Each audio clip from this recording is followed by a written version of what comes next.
En Visión Global, la entrevista del día.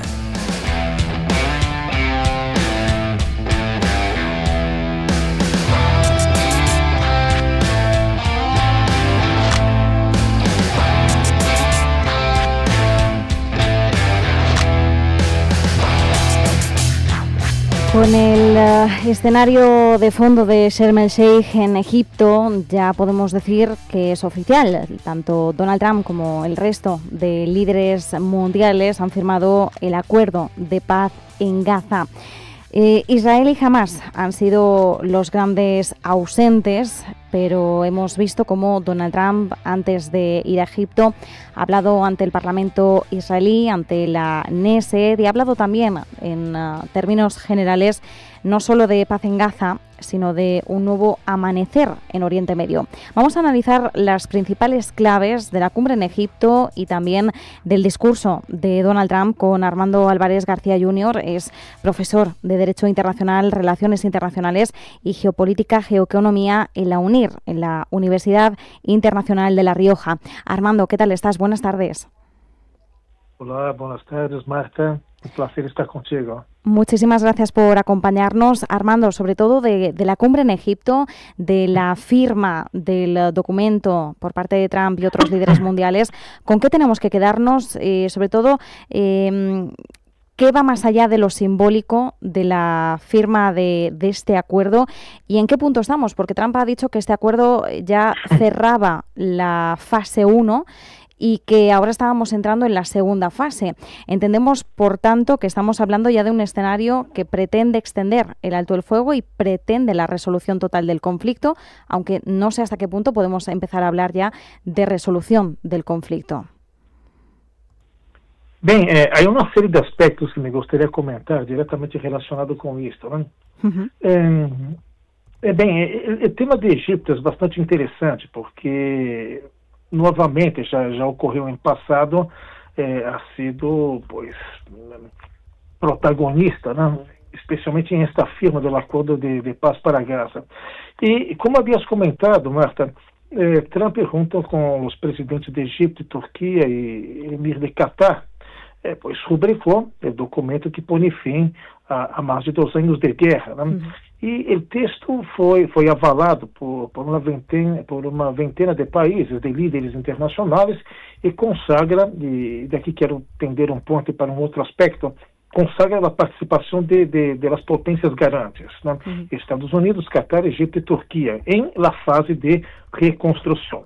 Havias comentado, não, e isto hemos corroborado, né, com os meios de comunicação, que Netanyahu não está presente e Hamas não ha participado, né? Então, a informação que ha sido difundida é que Netanyahu havia declinado a invitação para a festividade de Simchat Torah, né, e Hamas, e aqui é ponto interessante, confirmou que não participaria da cerimônia de firma ao rechazar a cláusula de desmilitarização total da franja. O que significa isso? Esta cláusula prevê a dissolução das milícias e o despliegue de uma força multinacional árabe para garantizar a segurança. E Hamas la interpreta como uma ameaça existencial. Sua legitimidade política e militar depende fundamentalmente de manter uma estrutura armada e sua dirigência insiste em que nenhuma facção palestina entregará as armas sem garantias de soberania plena e retirada israelí. Pero há aspecto jurídico que me gostaria de comentar, se me permite. Sí. Normalmente não se suele estabelecer esta relação, então eu aproveito que sou professor de Direito Internacional Público e também de Geopolítica para falar sobre isso, né? Porque aunque as partes diretas não estiveram presentes, né, em um primeiro momento poderá surgir certa dúvida sobre o respaldo jurídico e diplomático, né? Israel e Hamas já haviam aceitado por via na primeira fase, né, do acordo, né, uma via mediada, né, esta primeira fase do acordo referida ao alto el fuego e ao intercâmbio de prisioneiros. E a cumbre formaliza esse consenso mediante um protocolo multilateral de garantias, né? y la futura Junta de la Paz, presidida por Trump y dirigida por Tony Blair, coordenará la aplicación política, económica y humanitaria. O sea, es válido el acuerdo. Uh-huh. Vale, entonces el acuerdo es válido y a partir de aquí, Armando, es donde nos surgen las cuestiones, ¿no? Tenemos el escollo de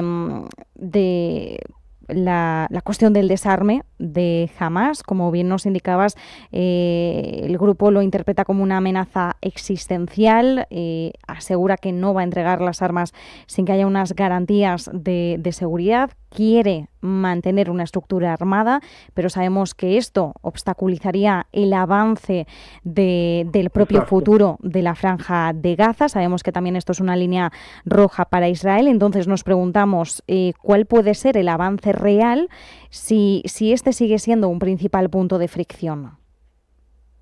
Bem, há muitos pontos que todavia não estão, realmente não estão logrados, né? E para que se logre, pois habrá um recorrido bastante árduo, né?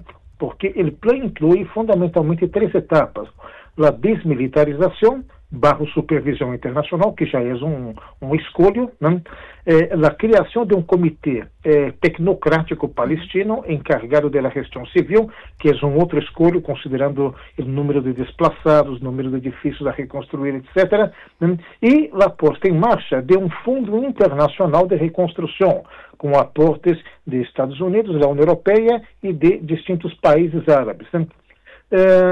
Assim que esta declaração que Trump realizou ante o parlamento israelí, que começa a era dourada de Israel e o Oriente Próximo, em referência a um novo marco diplomático. Pois bem, de momento não temos realmente nenhuma segurança de que isto ocorrerá, né? A tarefa agora será manter a estabilidade em um território que continua tremendamente fragmentado e bajo vigilância.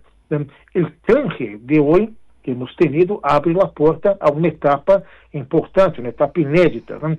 Pero habrá que reconstruir sem vingança, que já não sabemos se não ocorrerá, né? Administrar sem soberania, né? E manter, pois, a esperança em meio de todos os escombros e mortes, né? que é ocorrido. Essa é uma etapa complicada, né? Não quero que há nenhuma segurança de que se levará a cabo de una forma realmente efectiva.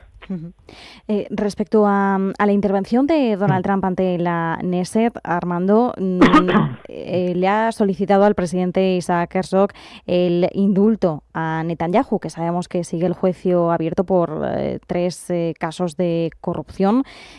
¿Hasta qué punto esta petición por parte de Donald Trump podría ir más allá de la mera anécdota, de la mera expresión entre vítores en el Parlamento israelí? O no sabemos si esto puede tener realmente puede ejercer algún tipo de presión sobre Herzog, o si realmente esta cuestión judicial va a seguir su cauce más allá de lo que pueda decir Estados Unidos. Bem, habría que diferenciar o aspecto legal do aspecto político, né? A petição carece de validez legal. Por quê? Porque a lei israelí prevê indultos solo tras uma condena firme. E Netanyahu continua processado em 3 causas por corrupção e abuso de autoridade. Isto por um lado.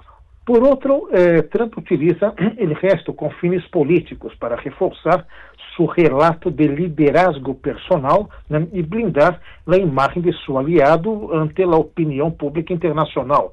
E dentro de Israel, o planteamento ha sido recebido com certo escepticismo, né, considerado, ao menos por alguns segmentos, por alguns setores, um intento de interferência, né, em poder local, né?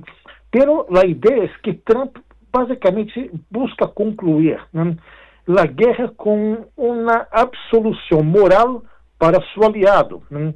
Porque a justiça israelí hasta ahora mantém seu próprio calendário, né? Não se ha visto refrenado por seu discurso. Efectivamente, bueno, y además, como bien nos indicabas, Armando, Netanyahu continúa procesado, y la única excepción que ha habido en alguien que no haya sido condenado fue precisamente el padre de Isaac Herzog, quien exoneró a algunos miembros del Sinn Bet, pero esto fue en los años 80.